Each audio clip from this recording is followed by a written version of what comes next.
할렐루야. 갑작스럽게 예배 장소가 바뀌어서 놀라셨죠? 네, 이 새로운 장소에서 저희가 주님을 찬양하게 된 것이 얼마나 감사하고 기쁜지 모르겠습니다. 주님께서 이 아담한 장소에서 더 가깝게 만나주시기 위해서 이곳으로 부르셨다고 그렇게 생각합니다. 아멘. 그 선하신 하나님, 언제나 신실하시고 언제나 완전하신 그 하나님께 감사와 찬양과 경배의 박수 올려드리겠습니다. 아멘. 주님 홀로 높임을 받아주시옵소서. 아멘. 주님 찬양합니다. 우리 한번 선포하며 나아가겠습니다. 영어를 제가 잘 못하는데요. God is good all the time. 아시죠? 언제나 선하신 하나님, 그 하나님을 선포하며 나아가기 원합니다. God is good.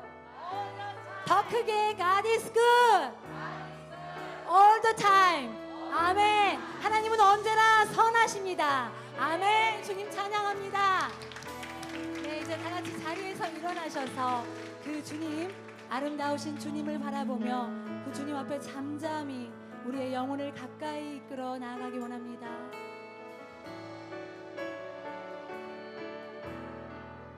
나의 영혼이 잠잠히 하나님만 바라며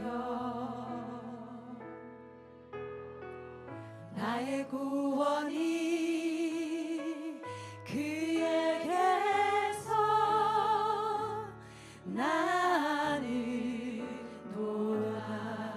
나의 영혼아 간절히, 나의 영혼아 잠잠히 하나님만 바라라. 나의 소망이 저에게서 나는 도다. 오직 주만이 나의 반석, 나의 구원이시니.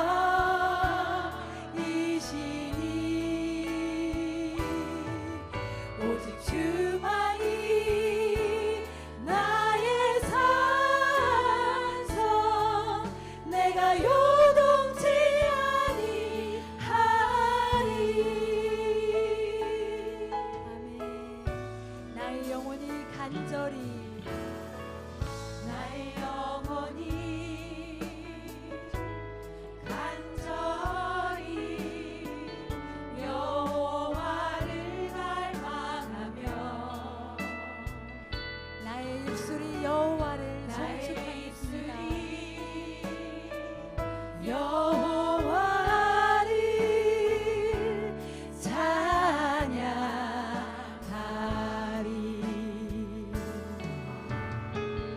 나의 영혼이 즐거이 여호와를 따르리니. 나의 평생에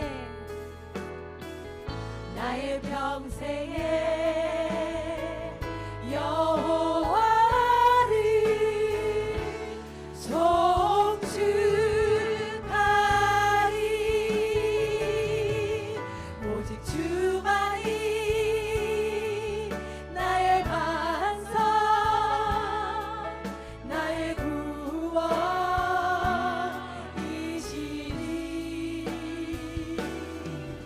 오직 주만이 나의 산성, 내가 요동치 아니. 오직 주만이 나의 반석 되십니다. 오직 주만이 나의 반석, 나의 구원이시니.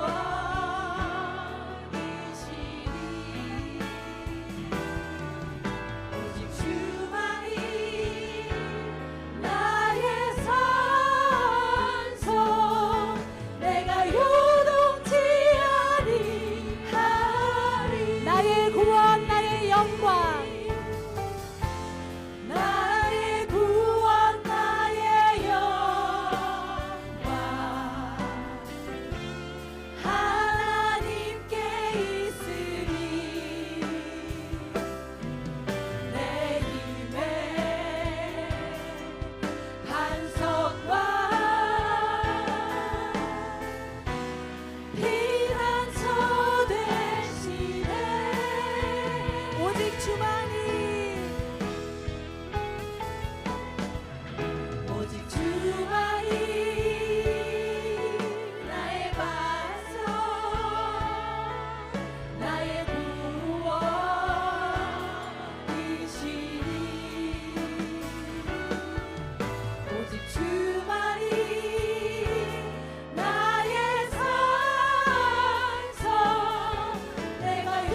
다시 올려드립니다. 아멘. 아멘. 주님 찬양합니다. 아멘.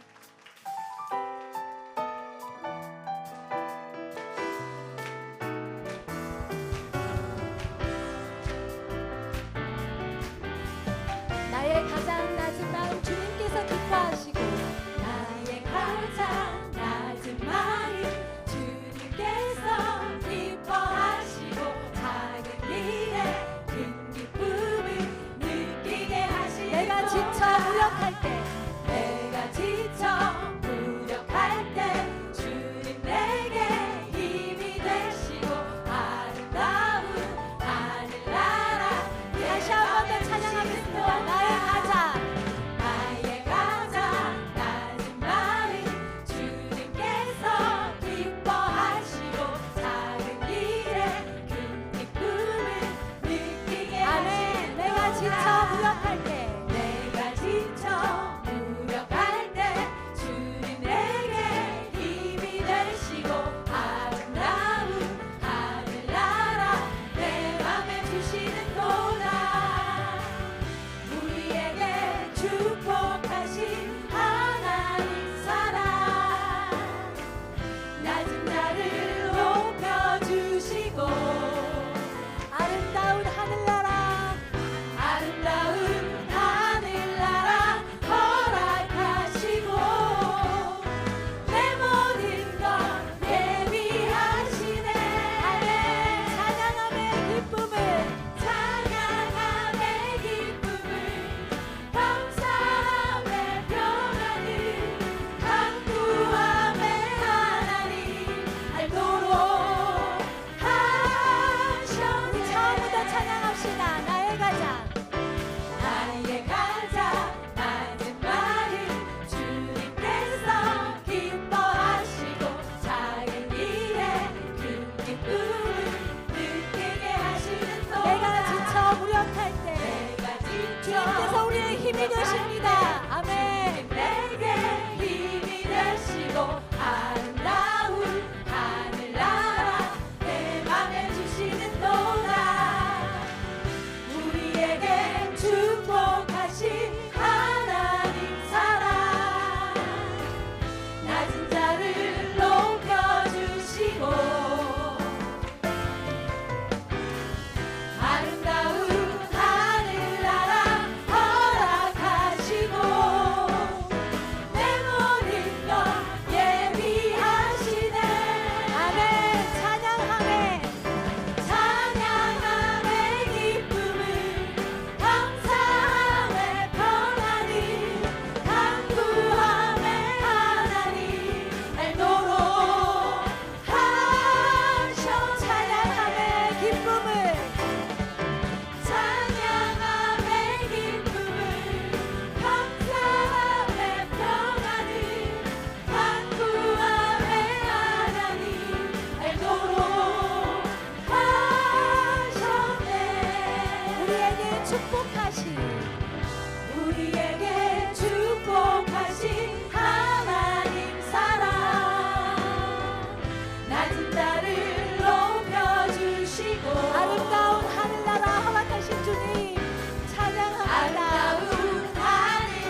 합당하신 이를 변치 않으시는 구원의 반석 진실하시고 진실하신 주님 같은 반석은 다시 한번 없도다 선포합시다. 주님 같은 반석은 없도다. 주님 같은 반석은 없도다 찬양받기 합당하신 이를 변치 않으시는 구원의 반석 진실하시고 진실하신 주님 같은 반석은 없도다 만세 반석. 만세 반석 예수 내 반석 만세 반석 예수 내 반석 만세 반석 예수 내 반석 주님 같은 반석은 없도다 아멘. 처음부터 찬양합니다. 주님 같은 반석은 없도다 반석 되신 주님 찬양합시다. 찬양받기 합당하신 이름 아멘. 변치 않으시는 구원의 반석 신실하시고 진실하신 주님 같은 반석은 없도다 만세 반석 예수 내 반석 만세 반석 예수 내 반석 만세 반석 예수 내 반석 주님 같은 반석 우리 처음부터 다시 찬양할까요? 주님 같은 반석은 없도다. 주님 같은 반석은 없도다 아멘. 찬양받기 합당하신 주님. 찬양받기 높임을 받아주시옵소서. 합당하신 이름 아멘. 변치 않으시는 구원의 반석 신실하시고 진실하신 주님 같은 반석은 없도다 만세 반석. 만세 반석 예수 내 반석 만세 반석 예수 내 반석 만세 반석 예수 내 반석 주님 같은 반석은 만세 반석 되신 주님 찬양합니다. 만세 반석 예수 내 반석 만세 반석 예수 내 반석 만세 반석 예수 내 반석 주님 같은 반석은 없도다 주님 같은 반석은 없도다. 주님 같은 반석은 없도다 주님 같은 반석은 없습니다. 주님 같은 반석은 없도다 아멘. 주님 그 위에 서기 원합니다. 반석 되신 주님을 찬양합니다. 아멘.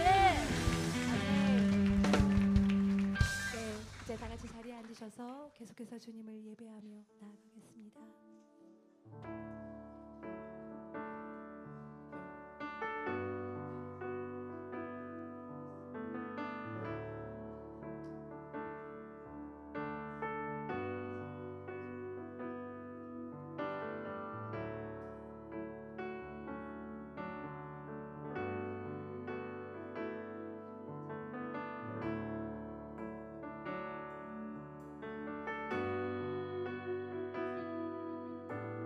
주님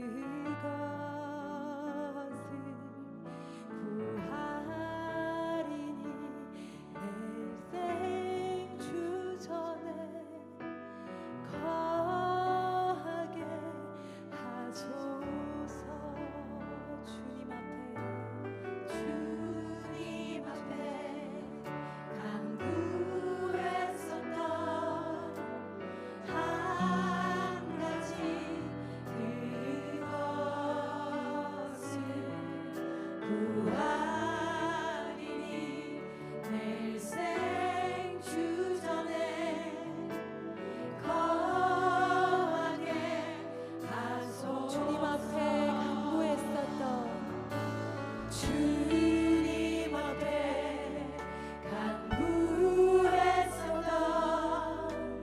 한 가지 그것을 부활이니 내 일생 주전에 거하게 주님의 아름다우심을 보기 원합니다. 주의 아름다움을 바라보면서 내가 주님 전에서 주 찬양하리라. 주의 아름다움을 바라보면서 내가 주님 전에서 주 찬양하리라.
지친 자들아 다 내게로 오라. 내가 너희를 쉬게 하리라. 나는 마음이 온유하고 겸손하니 나의 멍에를 메고 내게 배우라. 그리하면 너희 마음이 쉼을 얻으리니 이는 내 멍에는 쉽고 내 짐은 가벼움이라 하시니라. 사랑과 은혜가 충만하신 하나님 아버지, 귀하고 좋은 날 예배의 자리로 불러주셔서 찬양으로, 기도로, 말씀으로 주님을 만나게 하시니 감사와 찬양을 올려드립니다. 수고하고 무거운 모든 짐을 주님께 내려놓지 못하고 내가 할 수 있다는 교만과 내가 내 삶의 주인으로 살았던 오만함을 이 시간 용서하여 주옵소서. 이 시간 무릎 꿇고 온유하고 겸손하신 주님의 이름에 의지하며 나아갑니다. 우리들의 예배가 신령과 진정으로 드려지게 하시고 성령 충만케 하옵소서. 모든 문제와 고난을 주님께 맡기는 믿음과 주님과 함께하는 쉼을 누리게 하옵소서. 6월 보훈의 날을 맞이하여 마리아 행전으로 다 함께 엎드려 주께 부르짖었습니다. 기도의 습관이 계속 이어지게 하시고 다음 세대들의 영적 청지기로의 사명을 잘 감당하고 성경적 가치관으로 사는 본을 보이게 하옵소서. 우리의 통치자, 주권자 되신 하나님 아버지, 우리나라가 하나님의 보호하심과 주님의 주권적 섭리 가운데 있음을 기억하며 감사하는 나라 되게 하시고 하나님의 창조 질서와 생명을 존중하는 거룩하고 정결한 나라로 하나님의 살아 역사하심을 증거하는 나라 되게 하옵소서. 마무리 기간입니다. 우리 모두가 예수 그리스도의 이름을 온 세상에 전파하는 담대한 증인으로 구원의 통로 되게 하시고 성령 충만의 은혜를 간증하게 하옵소서. 4차 무장대회를 준비하며 7.14 기도 대성회로 모입니다. 형제가 연합하여 동거함이 선하고 아름답다고 하신 주여, 아버지를 사랑하는 마음으로 13개 거점 지역에서 함께 모여 한 마음으로 부르짖게 하시는 은혜에 감사드립니다. 참여한 모든 성도들이 기도의 즐거움을 누리게 하시고 더욱 주님과 친밀해지며 성령의 충만함이 당연한 기도 대성회로 인도하여 주옵소서. 제4차 무장대회를 통하여 한국교회가 주님의 이름으로 하나 되며 영적으로 깨어 세상의 빛과 소금의 사명을 잘 감당케 하옵소서. 회개의 문이 열리게 하시고 핵심 가치인 예수 그리스도가 선명하게 온 세상에 나타나는 거룩한 대회 되게 하옵소서. 대회를 준비하시는 모든 분에게 지혜와 성령을 부어주시옵고 대회장으로 섬기시는 이재훈 목사님에게 영적 분별력과 통찰력을 더하여 주시옵소서. 오늘 생명의 말씀을 선포하시는 이훈 목사님에게 성령의 기름 부어주셔서 듣는 우리 모두가 주님의 말씀으로 받고 순종으로 나아가게 하옵소서. 신실함으로 예배를 섬기는 모든 손길에 함께하여 주시고 물도원 하인들만이 아는 기쁨으로 충만케 하옵소서. 하늘의 신령한 젖을 사모하는 우리들의 예배를 기뻐 받으시고 기도의 응답 되신 예수님 이름으로 기도드립니다.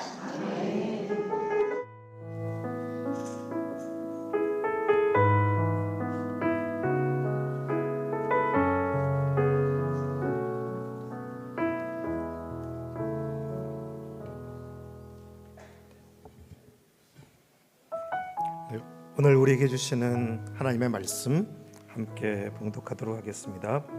시편 131편 1절부터 3절 말씀입니다. 짧은 말씀이니 우리 다 함께 한 목소리로 말씀을 읽도록 하겠습니다. 오 여호와여, 내 마음이 교만하지 않고 내 눈이 높지 않습니다. 내가 너무 큰 일들과 나에게 벅찬 일들을 행하지 않습니다. 진실로 내가 내 영을 잠잠히 있게 하니 젖된 아이가 그 어미와 함께 있는 것 같고 내 영혼도 젖된 아이와 같습니다. 오 이스라엘아, 지금부터 영원히 여호와를 바라라. 아멘. 조영 목사님과 함께 하시는 분들이 아무리 치를 가서 제가 오늘은 쭉 진행을 맡게 되었습니다. 그리고 7월은 선교에 대한 포커스를 두고 말씀을 나눈다고 들었고요. 그래서 부르심에 대해서 여러분과 함께 나누려고 합니다. 부르심을 특별히 받은 사람들 있죠. 부르심을 받고 주님께 이제 마음과 삶을 드리기로 하고 특별한 열정을 갖고 또 헌신을 하게 됩니다. 그래서 사역의 현장 속에서 살아가게 되죠. 어떤 사람들은 심지어 멀리 탐락하는 선교사로 가게 되기도 하고 또 국내에서도 특별한 영역에서 헌신하는 사역자들로 살아가게 되기도 합니다. 전임으로 또 사역하는 사람들이 있다는 것도 잘 알고 있죠. 부르심 받은 사람들이다 이렇게 생각됩니다. 그런데 그런 사람들도 만나보면 그런 사람들의 마음과 삶에 우울한 시간이 찾아오게 되기도 하고 번아웃되고 스스로도 지쳐버릴 때가 있습니다.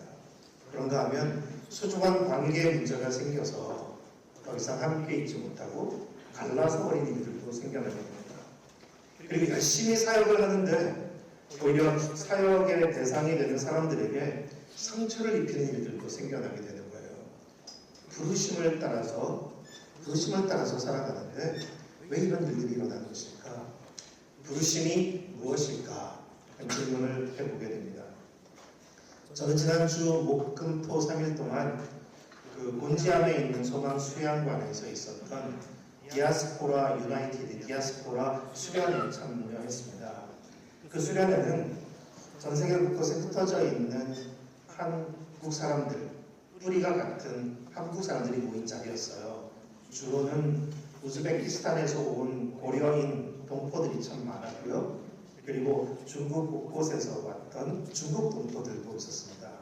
그리고 험한 여정을 통해서 한국에 찾아오게 된 북한 이탈 주민도 있었고요. 또 그런가 하면 일본에 있다가 또 한국으로 여번 여행을 통해 한국으로 온 사람들도 있었습니다. 그리고 재미교포도 있었고요.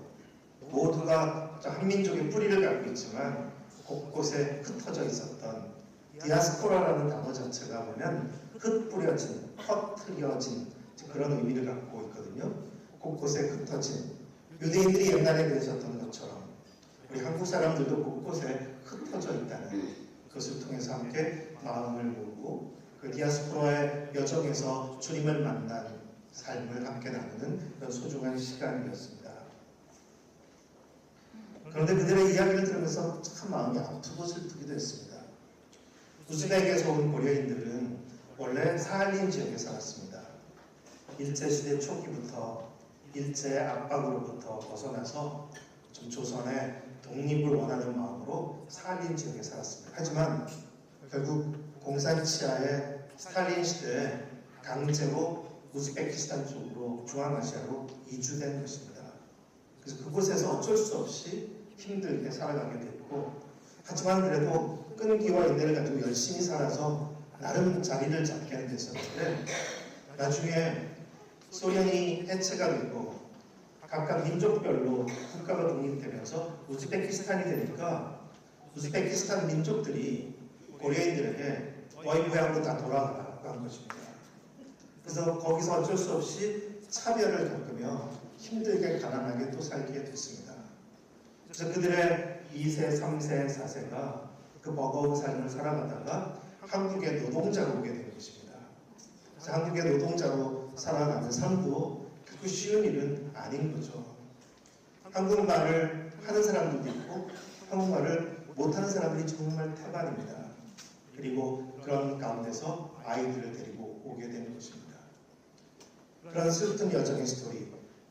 또 일본에서 온 사람들 중에는 일본에 있다가 북한 정권의 유인으로 북으로 가게 돼서 그래서 북한 정권은 이 일본에서 온 사람들이 자리 잡은 사람들이기 때문에 그들로부터 경제적인 이득을 얻으려고 북으로 오게 한 것이고 하지만 북에 왔을 때 귀국자라는 이름으로 환영해 주는 것이 아니라 오히려 그들을 통해서 이익을 보려고 했을 뿐 북한 내에서도 또 차별과 고난을 받으면서 살다가 탈북을 해서 여기까지 오게 된 그런 사람들이었습니다.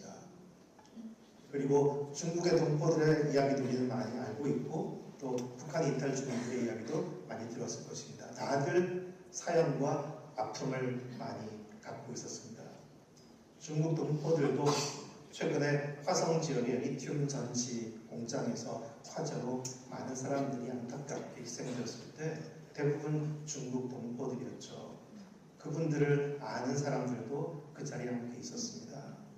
다들 힘든 여정을 통해서 남의 나라에 살다가 한국 땅에 오긴 했지만 그러나 여전히 디아스포라의 마음으로 버겁게 살아가는 그런 사람들의 이야기였습니다.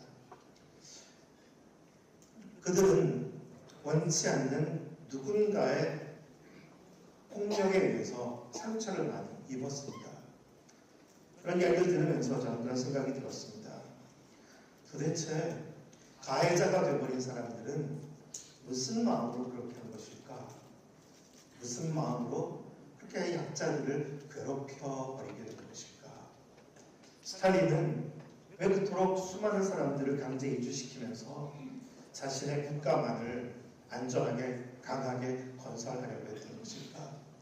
그것이 얼마나 많은 고통과 비극을 만드는지 도대체 생각이나 해본 것일까? 그리고 우즈베키스탄 사람들은 자신들의 나라가 세워졌다고 해서 그들 가운데 있는 나그네인 고려인들을 또 그렇게 차별해야만 했던 것일까? 그리고 북한에 있는 주민들은 일본에서 건너온 귀국자들을 또 차별해야만 되는 것일까? 자신들에게 있는 파워를 그렇게 함부로 행사해도 되는 것일까? 도대체 무슨 마음으로 그랬던 것일까? 질문을 하게 되었습니다. 세상 곳곳에는 우리가 알듯이 폭력이 있습니다. 약자들을 함부로 취급하고 대하는 그런 강자들 쪽의 폭력이 있고, 그로 인하여 난민이 되거나 아픔을 겪는 수많은 사람들이 또한 이 지구촌에 살아가고 있습니다. 간절히 바라는 것은 약자들, 곳곳에 흩어져 버린 디아스포라된 고통 속을 살아가는 사람들에게 주님의 위로와 은혜가 크기를 소망하고, 그들이 또한 복음을 통해서 회복의 길을 잘 걸어가게 되기를 소망합니다. 그래서 이번에 디아스포라 수련회에서 만났던 분들은 다 복음을 지닌 사람들이에요. 우즈벡에서부터 지니고 온 사람들도 참 많았고, 그리고 중국에서 얻게 된 사람들도 있었고, 아무튼 한국에 와서 얻게 된 사람들을 포함해서 모두가 이제는 새로운 마음으로 열심히 살아가고 있는 사람들이었습니다. 제일 강자의 폭력은 하나님을 모르는 사람들만 저지르는 게 사실 아닙니다. 제가 지난번에도 언급했었던 것 같은데, 북미에서는 크리스천들에 의해서 원주민들을 함부로 대하는 바람에 원주민들이 겪은 고통이 참 끔찍하게 컸습니다.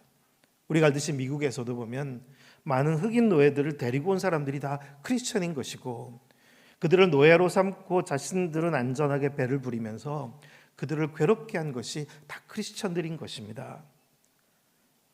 그리고 노예들에게도 복음을 전했어요. 예배도 드리게 했어요.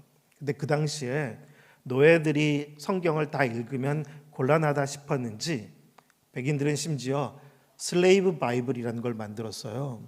노예들만 읽을 성경. 어떤 내용이 있었겠어요? 출애굽기와 같은 노예 해방에 대한 건 빼놓은 거예요. 말 잘 듣는 노예로 그냥 주님 하나님을 예배하라고 한 것입니다. 어처구니가 없죠. 그렇게 크리스천들도 힘 있는 자들도 만행을 저지르기도 하는 것입니다. 저는 캐나다에 사는 동안에 특별히 고통을 받은 마을들을 방문할 기회가 있었고, 원주민, 그리고 그 중에는 그레시네로우라는 지역의 원주민들의 스토리도 듣게 됐습니다.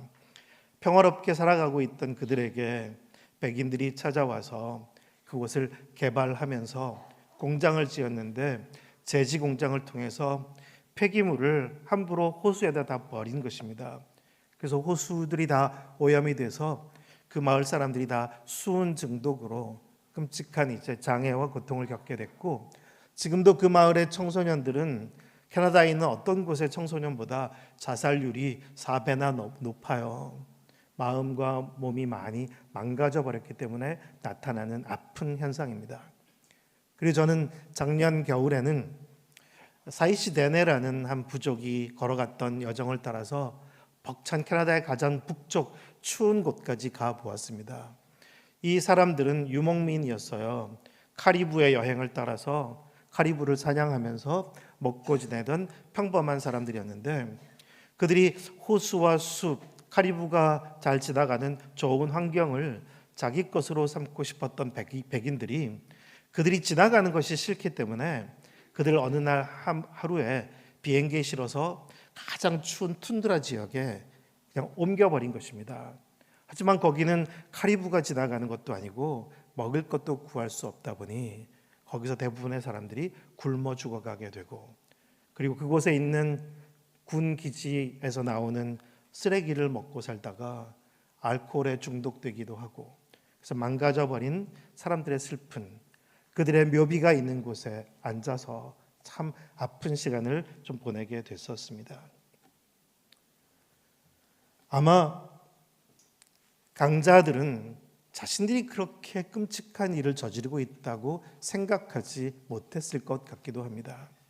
어쩌면 나름의 명분도 있고 이렇게 해야 할 이유가 있었겠죠. 자신들에게 주어진 기회와 파워를 쉽게 생각하고 쓴 것입니다. 처음부터 악한 마음을 갖고 시작하지는 않았겠죠. 사역자들도 그런 잘못을 저지릅니다. 부르심을 받은 사람들도 그럴 수 있습니다. 얼마나 안타까운 일일까요? 열정과 헌신, 또 사역, 이런 것보다 더 중요한 부르심이 무엇일까요? 더 중요한 부르심에 대해서 여러분과 함께 말씀을 나누려고 합니다. 첫째는 우리의 목표와 꿈과 관련된 것인데요. 우리의 마음이 높아지지 않도록 하는 것입니다. 우리의 마음이 높아지지 않도록. 1절 말씀을 다시 한번 함께 읽겠습니다. 1절입니다. 오 여호와여, 내 마음이 교만하지 않고 내 눈이 높지 않습니다. 내가 너무 큰 일들과 나에게 벅찬 일들을 행하지 않습니다. 꿈이 있을 때, 내게 비전이 있을 때, 또 기회가 주어졌을 때, 그리고 나에게 파워도 주어졌을 때, 그리고 문이 열리고 길이 열리고 모든 일이 잘 진행될 때, 그러면 우리는 의욕적으로 일을 벌리게 되죠. 우리는 하고 싶은 일이 있고 그 하고 싶은 일들을 키워가게 되기도 합니다. 잘 되면 잘 될수록 그것은 줄어들지 않고 커지죠. 그래서 점점 더 큰 일들도 하게 됩니다. 모든 일이 잘 진행되는 것 같은데 괜찮은 것일까요? 하나님도 승인하신 것 같고 이 일이 하나님의 영광을 드러내는 것 같이 여겨지기도 합니다. 모든 일들이 꿈과 목표를 따라서 잘 진행되고 있는 것입니다. 성경에 나오는 솔로몬의 건축을 좀 생각해 보고 싶어요. 솔로몬이 7년 동안 성전을 짓고 이어서 13년 동안 왕궁을 지으면서 20년 동안 대규모 건축 프로젝트 사업을 하게 된 거죠. 처음 솔로몬이 건축을 시작할 때 그때 솔로몬은 어떤 마음이었을까요?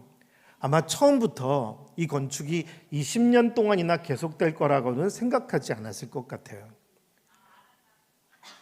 처음에는 오직 하나님을 예배하는 소박한 마음으로 하나님을 위한 전을 지으려는 그 마음에서 출발했겠죠. 근데 그렇게 시작하다 보니 일이 잘 진행이 되고 그러니 조금씩 꿈이 커지게 되는 것입니다. 성전은 잘 됐고 이제는 왕궁들도 좀 지어야겠고 계속 건축 프로젝트가 커져가게 됐습니다. 근데 커져가다 보니 솔로몬은 사실 잘 몰랐었죠. 백성들이 얼마나 힘들어하게 되었는지를. 그래서 솔로몬이 죽은 후에 우리가 성경의 이야기를 읽어보면 아들 르호보암이 왕이 됐을 때 백성의 지도자들이 찾아와서 간청을 하잖아요.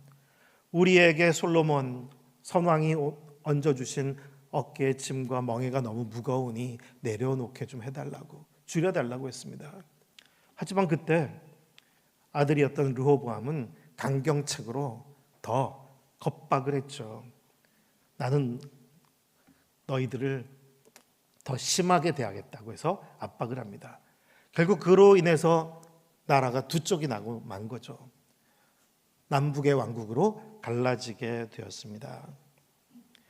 왜 그렇게 된 것일까요? 솔로몬은 하나님을 위한 시작이었습니다. 하지만 그의 꿈과 목표는 어마어마하게 커져가게 된 것이고 결국 그것은 많은 사람들의 마음을 아프게 하고 말았습니다. 사실 규모는 커지기 쉬워요. 커지게 마련입니다. 추가하고 싶은 게 보이고요.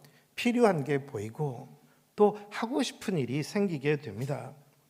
그래서 다른 사역들과도 비교해서 더 크게 하고 싶어지게 되기도 하고 잘할 수 있는 사람들이 보이고 잘 못하는 사람들이 또 보입니다.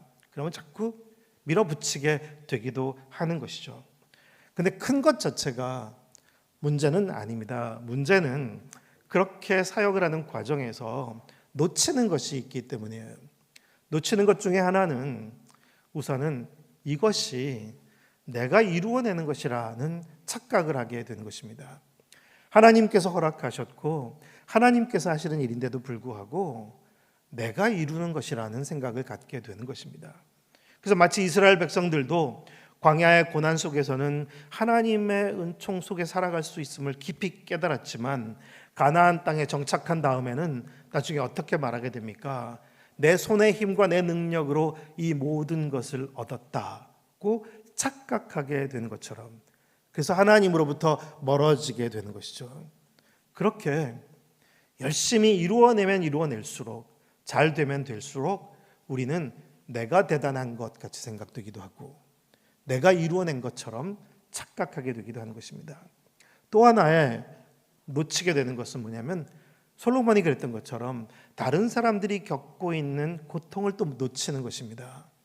다른 사람들이 어떤 어려움을 겪고 있는지 그것을 헤아리지 않고 그저 원하는 방향으로 계속 나아가는 것입니다. 그리고 또 하나 사실 그것은 자신을 상하게 하는 것입니다. 많은 사역자들이 왜 우울증에 빠지기도 하고 병들까요? 그리고 왜 번아웃 되는 걸까요? 사실 자신을 학대하는 것이기도 해요. 지나친 열심과 열정으로 밀어붙이다 보니 자기도 시달리게 만드는 것입니다. 그래서 우리가 꿈과 목표는 주님께로부터 말미암은 것이라 하더라도 우리 마음이 높아지지 않도록 하는 것이 너무나 중요한 것이겠죠. 주님은 우리에게 큰 일을 맡기시지 않습니다. 오히려 우리가 작은 일에 신실하기를 바라십니다. 사실 하나님께는 큰 것과 작은 것이 없습니다. 우리가 보기에 이게 크고 이건 작아 보일지 몰라도 하나님께는 모든 것이 다 소중한 것입니다. 지극히 작은 것 하나도 하나님께서는 큰 것이고 그리고 우리가 크다 생각하는 것도 하나님 보시기에는 정말 별것 아닌 것입니다. 하나님 우리가 큰 꿈과 큰 프로젝트를 펼쳐가기를 원하시는 게 아니라 우리에게 허락된 작은 것들을 참 소중하게 여기기를 바라십니다. 그리고 그 하나님께는 결과는 사실 관계가 없습니다. 멋진 결과를 만들어내야 하나님께 영광이 되는 것이 아닙니다. 결과가 없어도 보이지 않아도 하나님께서 보기를 원하시는 것은 결과가 아니라 우리의 마음의 동기고 과정이지 뭔가를 보여달라고 가져오라고 하시는 분이 결코 아닙니다. 우리가 알듯이 하나님이 아름답게 지으신 자연에는 보면 과잉이 없잖아요. 과로도 없어요. 과로사하는 짐승 보셨어요? 사실 우리 인간이 과로사도 생겨요. 과잉이 너무 많은 거예요. 그렇게까지 하지 않아도 되는데 지나치게 되는 것이죠. 의욕이 너무 앞서서 열심을 내지 맙시다. 주님께서 우리를 부르신 것은 쉼으로 초대하신 것입니다. 마태복음 11장 28절 우리 너무 잘 아는 말씀이지만 수고하고 무거운 짐진 자들아 다 내게로 오라. 그 주님의 부르심은 와서 쉬라는 것입니다. 주님은 우리를 어디서 뭔가 열심히 일해서 만들어내라고 하시는 게 아니라 무엇보다 와서 쉬라 그렇게 부르십니다. 주님은 지칠 줄 모르고 열심을 내는 사람이 있다면 좀 쉬엄쉬엄 해라 그렇게 말씀하시는 분이세요. 진정한 영성은 결코 무거워지지 않습니다. 오히려 가벼워집니다.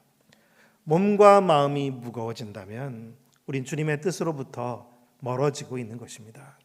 아무리 위대한 일을 하나님의 사역을 하고 있다 하더라도 내 몸도 무거워지고 마음도 무거워진다면 우리는 주님으로부터 멀어지고 있는 것입니다. 목표나 꿈, 열심으로 인해 마음이 높아지지 않도록 합시다. 사역에 헌신하며 정작 우리는 주님의 진정한 부르심을 잊을 수 있기도 합니다. 그렇다면 주님과 멀어진다면 얼마나 비극이겠어요. 사실 우리 스스로도 지치지 않고 남들도 괴롭게 하지 않고 주님과도 멀어지지 않는 그것이 너무 중요하잖아요. 우리가 부모로서도 자녀들에 대해서도 얼마나 열심히 있습니까? 얼마나 애를 씁니까? 좀 그런 부분에서도 늘 생각해 보세요. 혹시 내 몸과 마음이 무거워지고 있는 것은 아닌지, 혹시 주님으로부터 멀어지고 또 아이들을 힘들게 하는 것은 아닌지, 나를 지치게 하는 것은 아닌지, 주님은 우리의 마음이 높아지지 않기를 바라십니다. 두 번째는 시간과 관련된 것인데요. 두 번째는 마음이 급해지지 않도록 하는 것입니다. 2절 말씀을 다시 한번 함께 읽겠습니다. 2절입니다. 진실로 내가 내 영혼을 가만히 잠잠히 있게 하니 젖된 아이가 그 어미와 함께 있는 것 같고 내 영혼도 젖된 아이와 같습니다. 젖된 아이, 이 아이는 이제는 젖을 안 먹어도 될 만큼 큰 아이가 아니라 엄마 젖을 만족스럽게 먹고 너무 만족스럽기 때문에 저절로 젖에서 입이 떨어진 아이예요. 이 아이의 행복 지수는 만땅이죠. 예, 부족한 게 뭐가 있겠습니까? 더 이상 바랄 것도 필요하는 게 없습니다. 최고의 만족 상태죠. 그렇게 행복한 마음으로 엄마 품에 안겨 있는 아이를 생각해 보십시오. 주님은 우리의 영혼이 그렇게 되기를 바라시는 거죠. 오늘 시편 기자도 그 고백을 하고 있습니다. 내 영혼을 가만히 잠잠히 하는 것은 마치 젖된 아이가 어머니 품에 있음 같게 했다.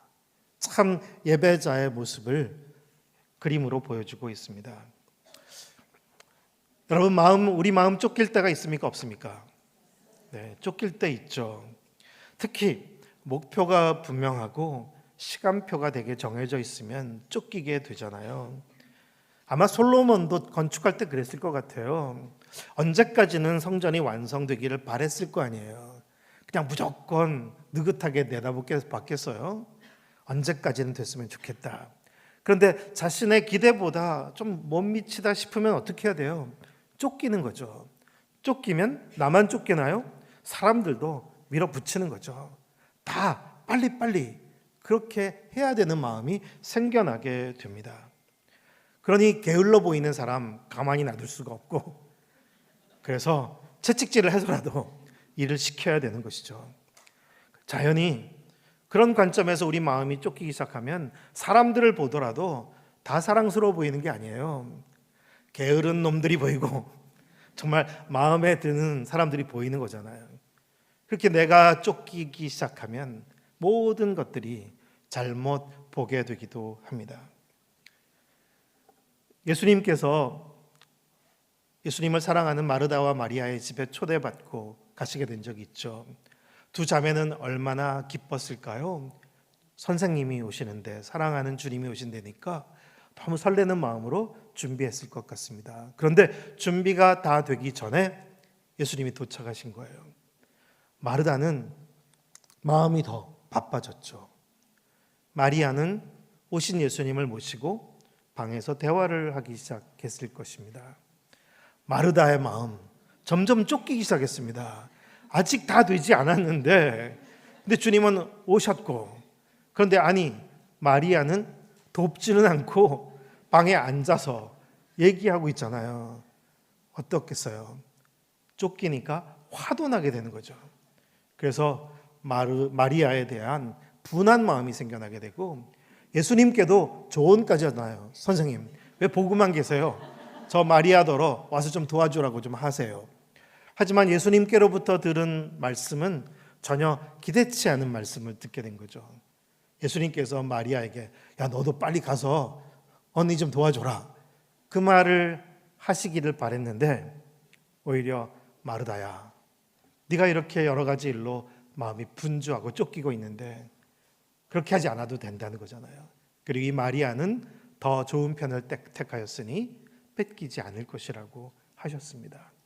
왜 그렇게 말씀하셨을까요? 마르다의 부엌에서의 봉사도 얼마나 아름다운 것입니까? 가치 있는 일입니다. 주님을 위한 것이고요. 그리고 우리의 모든 교회 일들도 그렇지만 누군가 열심히 부엌에서 손발 걷어붙이고 수고하고 봉사하는 사람들이 없이는 하나님 나라의 일이 사실 세상에 이루어지지 않습니다. 누군가는 수고해야 되는 일들이에요. 그러니 아름다운 것이고 그것도 예배입니다. 하나님께서 기뻐하십니다. 하지만 마음, 사역하는 사람들의 마음 쫓기기 시작하면 분주해지기 시작하면 노란불이 켜진 거예요. 경고등인 거죠.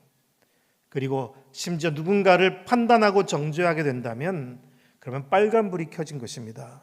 그때는 더 이상 하나님의 일이 아닙니다. 우리는 하나님의 일로 시작했는데 사람의 일이 되어버리고 주님을 기쁘시게 한다고 출발한 것인데 오히려 주님의 뜻으로부터는 멀어지고 그래서 누군가를 아프게 하고 자신도 지쳐버리게 될 때가 많은 것입니다. 그러니 우리 마음이 바빠져서는 안 되는 거죠. 급해져서는 안 됩니다. 제가 공동체에 대한 관심을 갖고 신실한 공동체들을 방문할 기회가 있었는데 독일에 있는 다름슈타트에 있는 가나안 자매회라고도 불리는 마리아 자매회를 방문했을 때 아주 신기한 간증을 들었습니다. 그 공동체의 자매들은 함께 열심히 일도 하거든요. 농사짓는 일도 있고 또 출판을 위한 인쇄도 합니다. 근데 그들은 늘 이렇게 기도했다고 합니다. 하나님, 우리의 관계에 문제가 생기면 우리가 하는 일이 다 잘 안 되게 해주십시오. 그렇게 기도한대요. 근데 어느 날 인쇄를 위한 윤전기가 돌고 있다가 멈추면 보통 사람들 같으면 어떻게 해요? 기계 고쳐야죠. 그래서 기술자를 불러서라도 빨리 기계를 손봐야죠.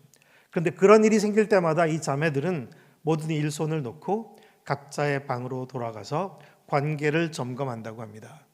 근데 누군가와의 관계에 문제가 있다는 것을 아는 자매가 그것을 돌아보고 상대 자매에게 용서를 구하는 쪽지를 넣어주고 그 자매도 자기도 미안하다고 하면서 화해가 이루어지면 멈춰있던 윤전기가 저절로 돌아가게 된 그런 기적들을 많이 갖고 있더라고요. 저는 그 아름다운 이야기를 들으면서 우리도 그렇게 기도할 수 있을까? 하나님, 우리 가족 관계 문제가 생기면 가족이 하는 비즈니스 뭐고 다 잘 안 되게 해주시고 주님, 우리 교회에 관계 문제가 생기면 교회가 하는 사역 다 잘 안 되게 해주세요. 하나님, 우리가 선교지에서 이제 새로운 프로젝트를 하는데 우리 동료 관계에 문제가 생기면 이 프로젝트가 뭐고 다 잘 안 되게 해주세요. 그렇게 기도할 수 있나요? 그렇게 기도하기 어려운 이유가 뭘까요? 사실 우리는 사람보다 일이 중요해져 버렸고 관계보다 사역이 중요해져 버린 것입니다. 예수님이 마르다에게 왜 그렇게 말씀하셨는지 생각해 볼 수 있는 거죠. 우리 예수님은 사랑하는 제자들을 사역자로 부르신 거잖아요. 그리고 그들을 사역자로 보내신 거죠. 하지만 우리가 알듯이 주님은 제자들을 일하는 도구로 보신 적도 없고 이게 쓸모 있나 쓸모 없나로 보신 적도 없어요. 그리고 제자들은 예수님 마음을 제대로 헤아린 사람이 아무도 없었고 그리고 나중에 다 예수님 버리고 도망갔잖아요. 그런데도 예수님은 또 그 제자들을 찾아가시잖아요. 그래서 그들과의 관계를 제자들은 예수님과의 관계를 정리했어도 예수님은 제자들과의 관계를 정리하지 않으셨어요. 끝까지 품고 안고 소중히 여기고 그들을 격려해 주시는 거죠. 그것이 주님의 마음이고 하나님 나라인 것입니다. 우리 마음이 쫓기지 않도록 하기를 소망합니다. 예수님의 제자들은 성급해질 때가 참 많았어요. 예수님의 보내심을 받고 의욕이 앞서다 보니까 때로는 어떤 사람을 만났을 때 주님의 이름으로 사역하는 사람을 봤을 때 함께 가자, 함께 따르지 않으니까 그럼 하지 말라 성급하게 금지시키기도 하고, 또 사마리아 마을로 지나가려고 하는데 동네 사람들이 환영을 하지 않는 거예요. 그럼 성급하게도 주님 우리 하늘에다 명하여 저 마을 불질러 버립시다. 이런 제자들의 그 급한 마음들을 성경 곳곳에서 우리는 읽을 수가 있습니다. 하지만 예수님은 정말 그러시지 않잖아요. 우리 마음이 급해지면 사실 좋은 답이 나오지 않습니다. 실수하기 쉽고 관계도 자꾸 상하게 됩니다. 마음이 평화롭지 않을 때에는, 그래서 오랜 수도원에서 내려온 지혜의 가르침 중에는 마음이 평화롭지 않을 때에는 어떤 선택도 하지 말라는 그런 교훈도 있습니다. 왜냐하면 대부분 우리가 마음이 평화롭지 않을 때 선택을 많이 하는 거예요. 결정도 하고 일을 벌리는 거예요. 마음의 평화도 없는데 그러면 하나님의 나라가 임하겠습니까? 오히려 주님의 뜻을 훼손하기가 더 쉬운 것이죠. 우리가 주님의 마음으로 살아갈 수 있게 되기를 주님 원하십니다. 가만히 잠잠히 주님의 평화가 우리 마음에 가득 있을 때 우리도 다른 이들을 진정으로 도울 수가 있겠죠. 함께 찬양을 하나 부르고 싶은데요. 주님의 시간에 기다림과 관련된 찬양이기 때문에 함께 부르고 싶습니다.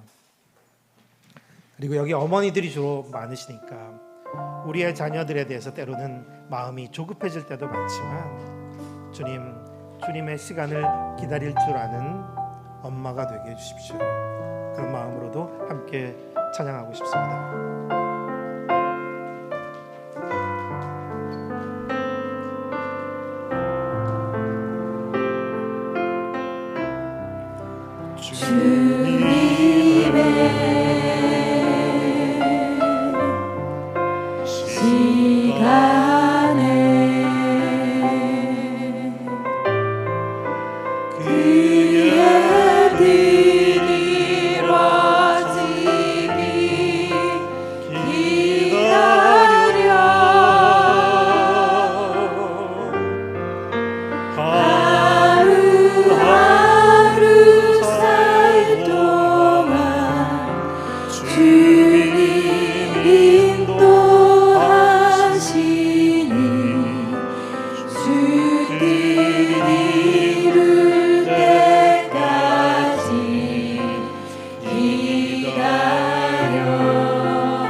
주님을 기다리는 자가 복이 있다 말씀하고 있습니다. 우리 마음이 조급해질 때마다 아차 하면서 마음을 돌이키고 그렇게 기다리는 마음을 지닌 우리 모두가 되기를 축원합니다. 세 번째는 우리의 도움이 어디서나 도움입니다. 하나님 아닌 다른 도움을 의지하지 않도록 3절 말씀을 우리 함께 읽겠습니다. 오 이스라엘아, 지금부터 영원히 여호와를 바라라. 우리 인생에는 도움이 필요할 때가 있죠. 많죠. 우리는 도움을 필요로 하는 존재이기도 합니다. 때로는 긴급한 도움이 필요할 때도 있죠. 그러면 우리는 도움을 찾습니다. 물론 우리는 고백할 때 우리의 도움은 하나님께 있다는 것을 고백합니다. 그렇지만 실제로 우리의 삶에서 긴급한 도움을 사람들로부터 필요로 할 때가 참 많은 것도 사실이에요. 이스라엘의 역사에서도 보면 왕들은 긴급할 때마다 도움이 필요한데, 그런데 어리석게도 하나님께 도움을 청하기보다는 자꾸 보이는 도움들을 찾기 시작했습니다. 심지어 주변 민족들의 도움까지 얻어서라도 나라를 안전하게 하려고 했던 거죠. 사실 통치자의 입장에서는 상식적으로 보이는 거잖아요. 우리가 위급하고 어려운데, 그리고 옆에 주변에 보이는 도움이 보이는데, 그러면 청할 수 있는 거잖아요. 그 도움을 빌어서 해결해 갈 수도 있잖아요. 그렇지만 성경은 이스라엘의 통치자들이 그런 시기에 하나님이 아닌 다른 보이는 도움을 청했을 때마다 그것이 얼마나 잘못된 어리석은 선택인지를 보여주고 있습니다. 반면에 성경에 나오는 귀한 믿음의 사람들, 다윗은 골리앗 앞에 혼자 설 때에도, 그리고 사울의 군대에 쫓겨서 피난 세월을 지나갈 때에도 보이는 도움을 찾으려고 하지 않았습니다. 오직 하나님을 바라고 하나님께로부터만 도움을 얻을 수 있다는 것을 놓치지 않았습니다. 그렇게 신실한 사람들은 도움을 하나님께 청하는 마음을 놓치지 않습니다. 사람에게 보이는 것에 의지하지 않으려는 것이죠. 시편 121편 1절 2절 말씀, 여러분들 잘 아는 구절인데요. 제가 읽겠습니다. 내가 산을 향해 눈을 든다. 내 도움이 어디서 오겠는가? 내 도움은 하늘과 땅을 만드신 여호와께로부터 온다. 이 고백이 단지 그냥 입술의 고백이 아니라 우리 마음에 깊이 심겨진 신뢰, 믿음의 고백이라면 우리는 우리의 삶의 여러 가지 상황 속에서 보이는데 마음을 자꾸 의지하거나 찾으려고 하지 않을 것입니다. 사실 우리의 보이는 도움이 하나님의 도움의 통로가 될 때도 많이 있어요. 하나님은 사람을 통해서 도우시는 게 대부분이잖아요. 그럼에도 불구하고 우리가 도움을 찾거나 필요로 할 때 보이는 도움을 향하지 않는 것이 주님이 원하시는 것입니다. 주님께서 우리의 도우심이라는 고백이 있을 때 사람을 통해서 도움이 와도 너무 감사한 거죠. 하지만 도움이 안 와도 오케이. 도움이 없는 대로 또 견디며 살아가는 것입니다. 도움에 의해서 휘둘려지지 않는 것입니다. 네, 프로젝트 사역의 등치를 키우고 사역하는 사람들이 겪게 되는 위험도 대부분 여기 있기도 해요. 막상 처음에 시작할 때는 하나님만을 바라고 시작을 해요. 그런데 덩치가 커지기 시작하면 이 내 손의 범위를 넘어서는 거거든요. 그러면 자연히 보이는 도움이 필요하게 됩니다. 그래서 자꾸 후원 편지도 쓰게 되고, 그리고 도움을 주는 곳에 마음을 두게 돼 있어요. 그러면 도움을 때로는 큰 도움을 주는 쪽에 의지할 뿐만 아니라 영향도 받게 돼 있어요. 그래서 많은 사실은 기독교 사학, 종교 사학들도 보면 결국 나중에는 바깥의 재정적인 도움을 많이 필요로 하고 정부 지원도 받다 보니 이제 묶이는 것입니다. 그래서 어쩔 수 없이 눈치도 봐야 되고 타협도 해야 되고, 그래서 원래의 마음으로부터 멀어져 가게 돼요. 하나님만을 바라보지 못하게 되는 것이죠. 보이는 도움, 하나님께서 우리에게 허락해 주신 것이라 하더라도 우리가 진정 바라봐야 될 도움은 보이는 것이 아니라 사람도 아니라 오직 하나님이신 것을 우리가 놓치지 말아야 하는 것입니다. 그렇기 때문에 혹시라도 나에게 주어진 것이 더 보이는 도움을 필요로 하는 일이 되지 않도록 또 조심해야 합니다. 그러기 위해서도 좀 가벼워질 필요가 있고 작아질 필요가 있기도 합니다. 주님께서 하시는 일은 결코 큰 프로젝트들이 아니라는 것을 참 많이 느낍니다. 그리고 또 한 가지가 있는데요. 우리가 보이는 도움을 의지하고 찾기 시작하게 될 때 나타나는 굉장히 위험한 것은 우리가 그로 인해서 어리석게도 더 문제를 만들어내기도 하는 것입니다. 우리 갈등과 분쟁을 겪을 때가 있잖아요. 뭐 가정에서도 있고 교회에서도 있고 사역을 하면서도 갈등과 분쟁을 겪게 될 때가 있어요. 근데 그때 우리는 마음이 힘들어요. 화도 나고 내가 원하는 대로 진행되기를 바라는 마음이 생겨요. 그럴 때 우리가 보이는 도움을 추구하는 마음이 생기면 내 심사, 내 이야기를 보이는 도와줄 만한 사람에게 하기 시작하게 되는 거죠. 그래서 보면 교회 분쟁들도 보면 처음에는 사소한 일인데 내 이야기를 들어줄 사람과 함께 이야기를 모으다 보면 나중에는 그룹 갈등이 되고 분쟁이 커지고 나중에는 더 심각한 싸움에 이르게 돼서 해결이 안 될 때가 많이 생겨요. 얼마나 어리석은 것입니까? 우리가 마음이 힘들고 아파도 그냥 주님 얼굴 바라보고 주님 앞에 머물러 기다리며 기도하면 되는데 내 속상한 마음 누군가에게 쏟아내면 그 들은 사람도 나에게 상처를 준 사람을 나쁘게 보게 되는 거잖아요. 그래서 점점 관계들을 더 망가뜨려 가게 되는 것입니다. 주님은 우리가 힘들어도 어려워도 도움이 필요해도 사람에게 향하지 않고 오직 하나님을 바라고 하나님께로부터 도움을 얻게 되기를 바라십니다. 오직 주님을 바라보는 사람은 그래서 갈등과 분쟁의 시기에도 한쪽 편에 서지 않죠. 가운데 서서 주님을 바라보게 될 것입니다. 우리의 믿음의 고백 시편 곳곳에 많이 있죠. 여호와께서 집을 세우지 아니하시면 세우는 자의 수고가 헛되고 여호와께서 성을 지키지 아니하시면 파수꾼의 깨어 있음이 헛되다는 것을, 또 사람이 그 길을 계획할지라도 그 걸음을 인도하시는 분은 여호와 하나님이시라는 고백 우리 갖고 있습니다. 하나님의 주권과 통치를 우리가 인정하고 신뢰하는 거죠. 그 믿음이 진정 우리의 믿음이라면 우리는 모든 상황 속에서 하나님을 바라보는 마음을 결코 소홀히 하지 않을 것입니다. 보이는 상황이나 보이는 도움, 보이는 사람은 아침 안개와 같이 지나가는 것입니다. 다 사라져가는 것입니다. 거기에 우리의 마음을 둘 이유가 없습니다. 우리가 바라볼 것은 오직 우리 주 하나님 한 분밖에 없습니다. 사랑하는 여러분, 우리 불안한 어른이 되지 맙시다. 엄마와 아빠가 불안해하면 아이들 다 불안해져요. 그리고 어떤 사역의 리더들이 불안해하면 함께 있는 사람들이 다 불안해져요. 불안해질 때가 왜 없겠어요?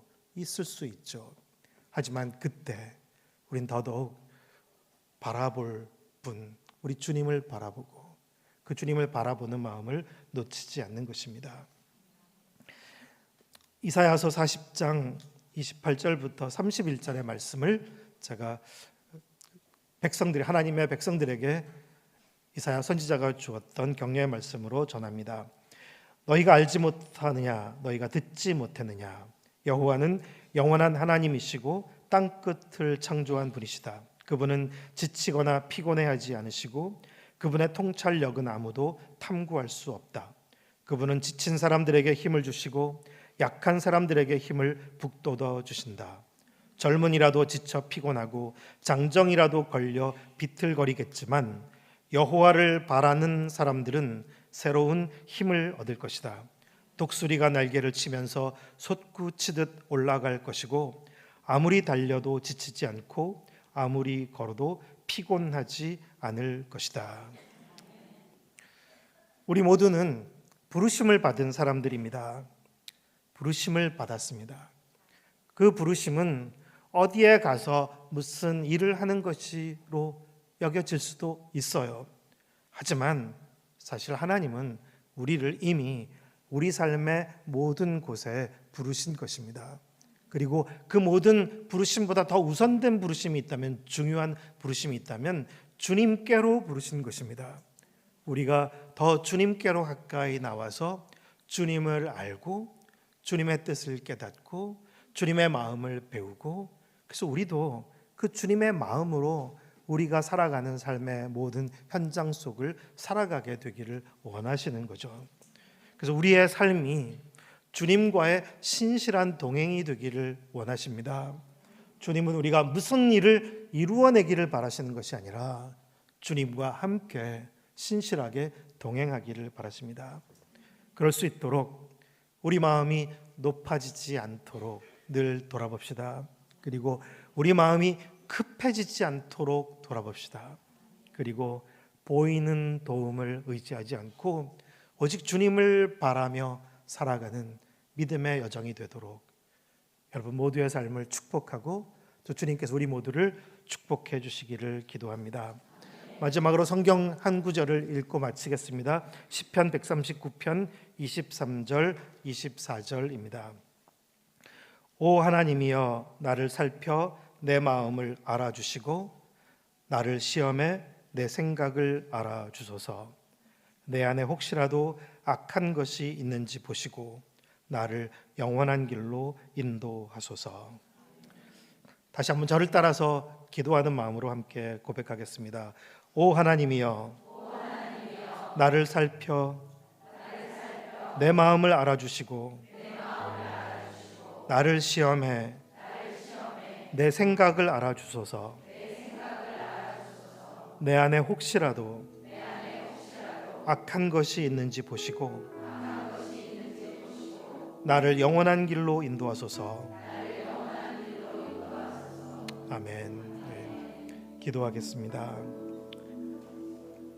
우리 잠시 함께 기도하겠습니다. 먼저 우리 자신을 주님께 드리며 기도하겠습니다. 지금 고백한 시편의 말씀을 기억하면서 주님 저를 살펴 제 마음 알아주시고 제 생각을 살펴봐 주십시오. 혹시라도 주님께서 기뻐하시지 않는 것이 있는지 보시고 영원한 주님의 길로 인도해 주십시오. 제 마음이 높아지지 않고 급해지지 않도록 오직 주님을 바라보는 마음으로 살아갈 수 있도록 주님 제 마음을 새롭게 하여 주십시오. 함께 기도하겠습니다. 하나님 아버지, 주님께서 제 마음을 아십니다. 제 마음을 살펴봐 주십시오. 주님 저의 마음을 바라봐 주십시오. 제 안에 아버지 주님께서 기뻐하시지 않는 것이 있는지 돌아보게 하여 주시고 제 마음이 주님의 보시는 신실한 마음 될 수 있도록 주님 인도하여 주시옵소서. 아버지 주님 아십니다. 제 마음에 선한 것이 없습니다. 주님 제 마음을 깨우시고 깨뜨리시고 다스려 주시고 다시 새롭게 하셔서 주님 제 마음의 한쪽으로 높아지지 않게 하여 주시고 아버지 급해지지도 않게 하여 주시고 오직 주님의 말씀에 맞추고 주님의 시간에 맞추고 주님과 함께 신실하게 걷는 동행자가 되게 하여 주시옵소서. 하나님 제 마음이 주님의 마음과 같기를 소망하고 아버지 우리의 마음이 주님의 마음과 같아서 우리가 걸어가는 모든 발걸음이 주님께서 기뻐하시는 아버지 함께 맞춰진 발걸음이 우리가 섬기고 살아가는 우리가 걸어가는 모든 곳에서 함께 주님의 나라가 임할 수 있도록 주님 저희를 사용하여 주옵소서. 계속해서 기도할 때 이 세상에서 힘 있는 자들로 인해서 고통받는 사람들을 주님께 올려드리며 기도합시다. 전쟁과 또 여러 가지 억압으로 지구촌에도 난민이 1억이 넘는다고 듣습니다. 주님 그리고 곳곳에 흩어져 살아가는 사람들이 또 많이 시달리며 살아가고 있기도 합니다. 우리 한국 땅에도 찾아온 많은 난민들도 있습니다. 주님께서 그들에게 가까이 계시고 그들을 위로해 주시고 또 힘 있는 자들을 깨우셔서 그들이 하나님을 두려워하게 하시고 그들이 힘을 함부로 사용하지 않고 오히려 겸손히 주님의 마음을 헤아리고 그 주님의 마음을 따라 그들 가운데 우거하는 나그네된 사람들을 살필 수 있도록 주님 인도해 주십시오.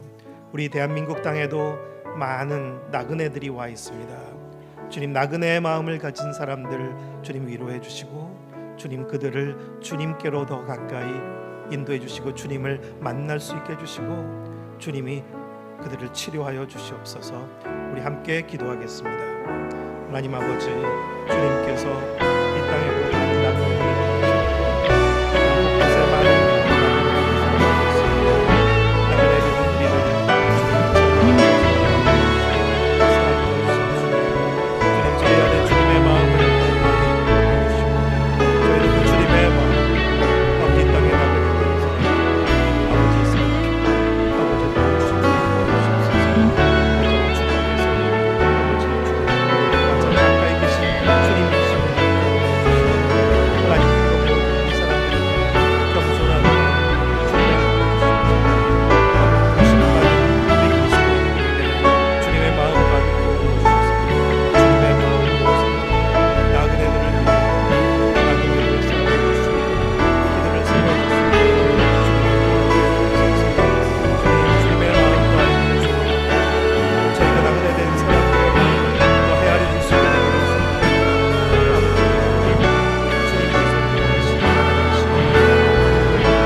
한 가지 더 기도하겠습니다.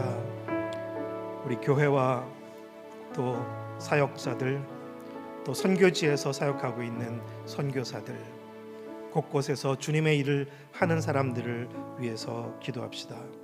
그들이 의욕과 열심으로 너무 나서지 않도록 오히려 겸손과 온유로 예수님을 진정으로 닮을 수 있도록 예수님처럼 겸손히 섬기는 종의 마음으로 서두르지 않고 주님을 기다리고 주님의 얼굴을 바라보며 섬기는 자들로 사역하게 하여 주시고, 그래서 주님, 그래서 이렇게 흩어져 살아가는 우리 그리스도인들과 사역자들이 곳곳에 진정 주님의 마음을 전하고 주님의 뜻이 이 땅에 이루어지도록 그 섬기는 역할 잘 감당하게 하여 주시옵소서.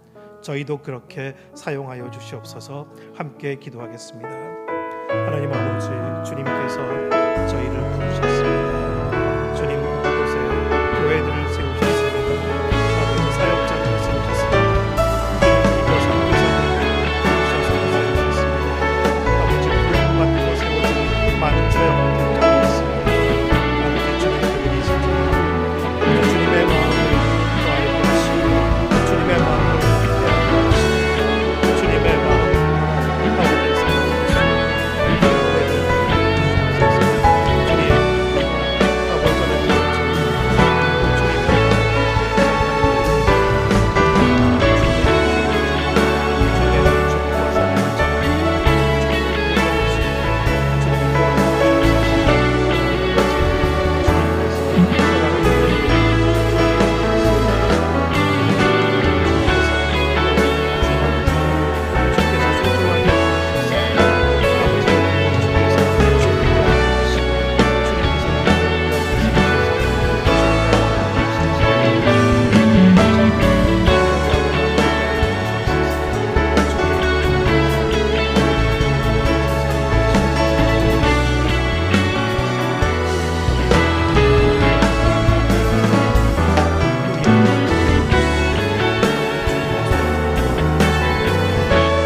하나님 아버지, 저희를 주님의 크신 사랑의 품 안으로 부르시고 그 안에서 쉼을 얻게 해주셔서 감사합니다.